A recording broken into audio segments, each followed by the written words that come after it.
10 rights of medication use. Right patient, right drug, right time, right route, right dose, right documentation, right reason, right patient education, right to refuse, and right evaluation. Hi there, I'm Bree. I'm a student nurse, so I'm not super great at this, but hopefully it goes okay? Awesome. So I'm here to give you your insulin shot. Let me check your wristband and your name. What's your name? Kim James. All right, and when's your birthday? January 2nd, 1993.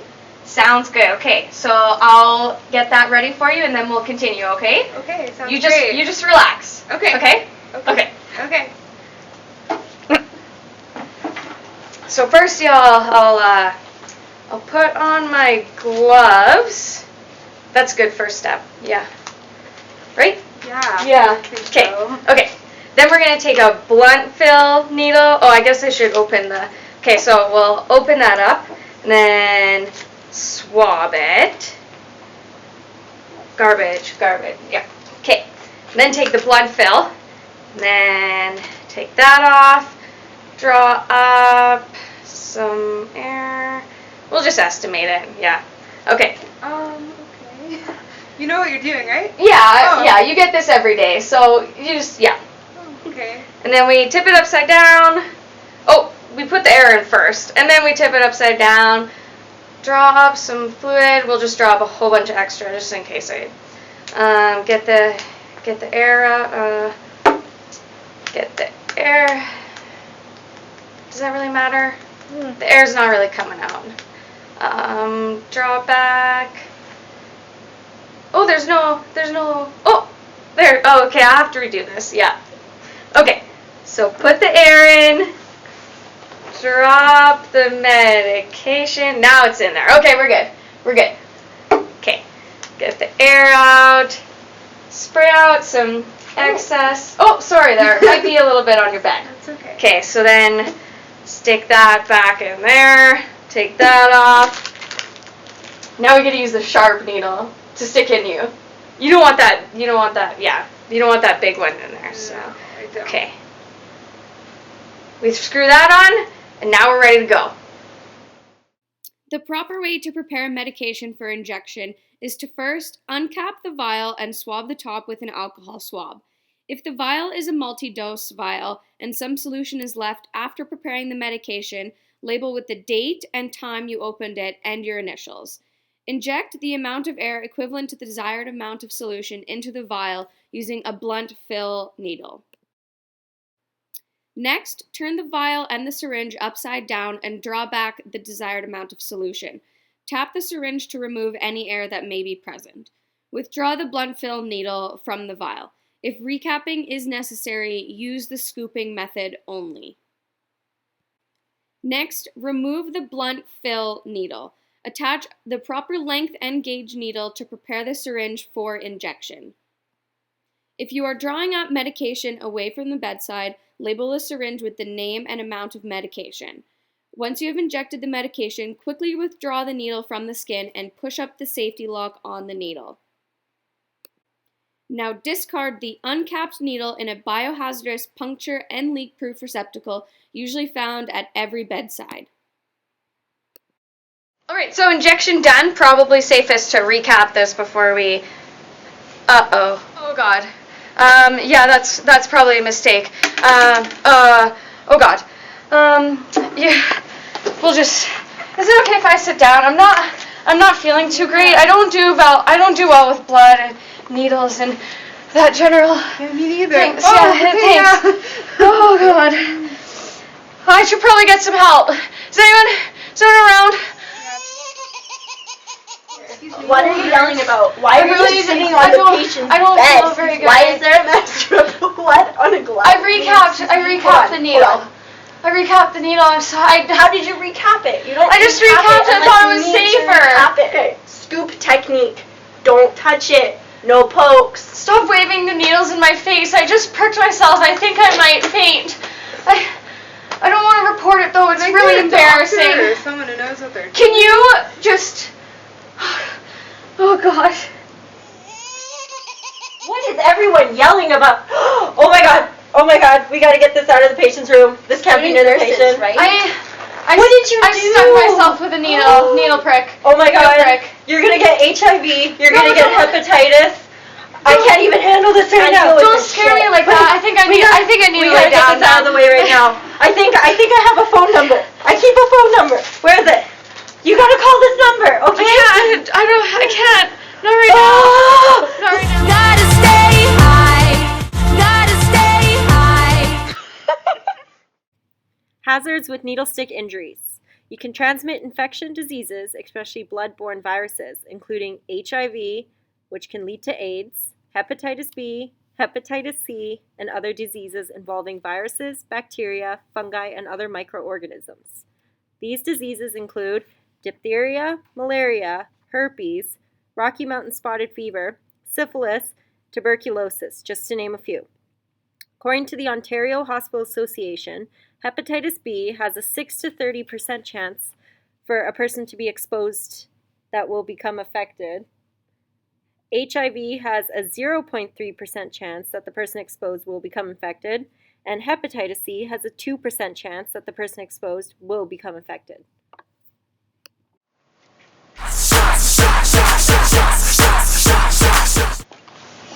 What's going on here? Are these even yours? No. What's happening? I stuck myself with a needle. Can you just help me get out of this room? Everyone's being kind of mean about it. Paper, please. Shouldn't we wash it or something?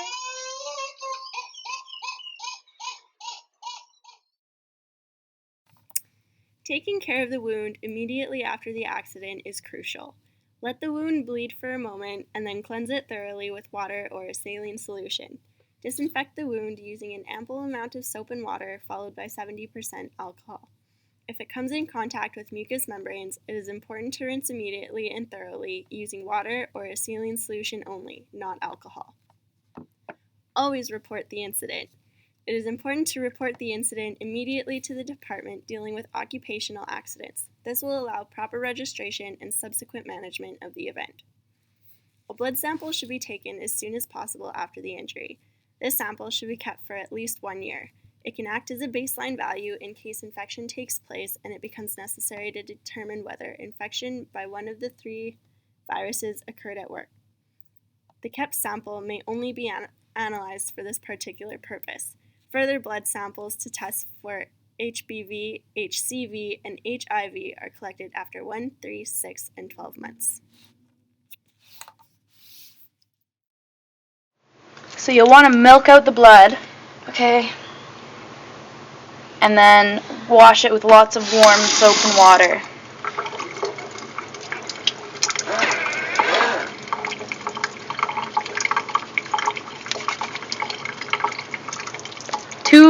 Two counts of happy birthday. Happy birthday, happy birthday. That's good. That's good.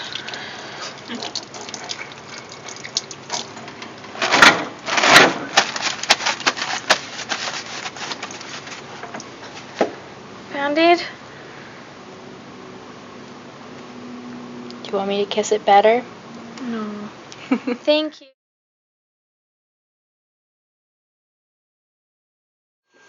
Whoa, Warren Republic, what are you guys doing here?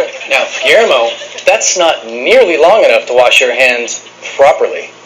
Let's get that water back on. There you go.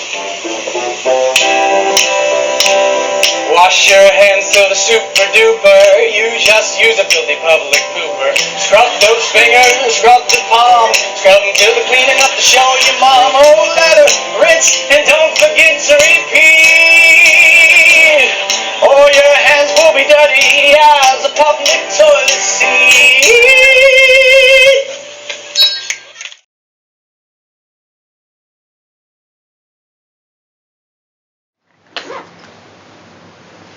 So, you're the one who poked yourself.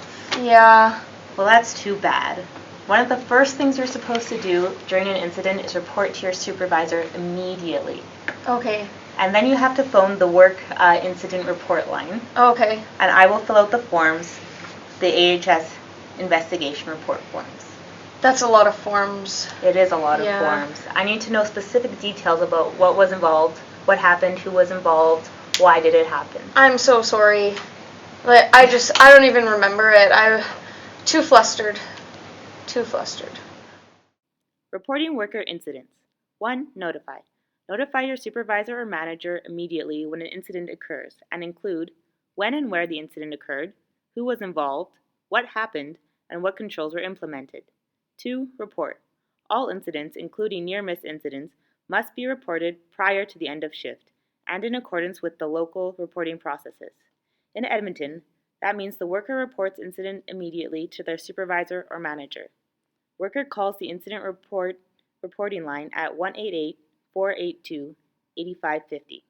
The supervisor or manager completes the WHS incident and investigation report with the worker. Once the supervisor or manager fills out the WHS incident and investigation report, they send it to Alberta Health Services via email or fax. The form includes information on the injury type, the sequence of events, immediate corrective actions, causes of the incident, and recommended actions. Why do I really need to report it? I mean, it's really embarrassing. I know it's not fun to talk about what happened, but it's important that you report it so that you protect yourself and protect the hospital. I guess. Okay. Hey Jen, can I talk to you about something? Oh no. Sure, what would you like to talk about? She got fired.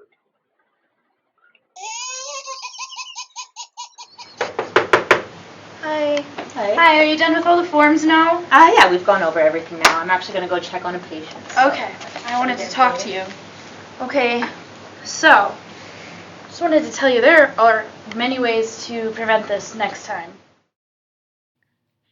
Recommendations for the prevention of needlestick injuries. Avoid using needles when effective needleless systems or sharps with engineered sharps injury protections or SESIP safety devices are available. Never recap needles. Never move an exposed needle tip toward an unprotected hand. Plan safe handling and safe disposal of needles before beginning the procedure. Immediately dispose of needles, needleless systems, and SESIP into puncture-proof disposal containers located near the area of use. To maintain occupational health and safety standards, you must assess Occupational health and safety standards include assessment and implementation of innovations in procedures and technological developments to reduce risks of exposure to contaminated sharps, employee training to address risks, hazards, and recommended precautions, and the importance of hepatitis B vaccines where appropriate, documentation of consideration and use of appropriate commercially available and effective safety devices, selection of devices that do not jeopardize patient or employee safety and are determined to be medically advisable, documentation of input from employees regarding methods to reduce exposure, and annual re-examination of occupations' health and safety standards.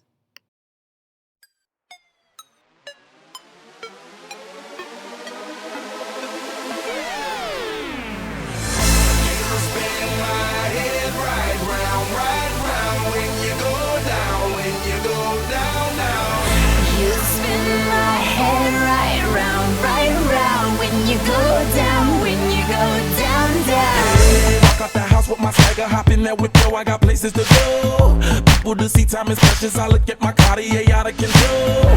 Just like my mind where I'm going, the women, the shorties know nothing but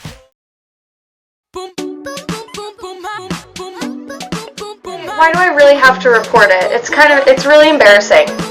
Actually, it's really important for you to report it to cover your own butt and to cover.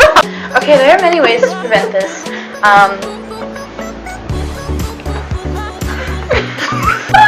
Oh my god, I need gloves. Do it again. You were scoop technique. We're just do it.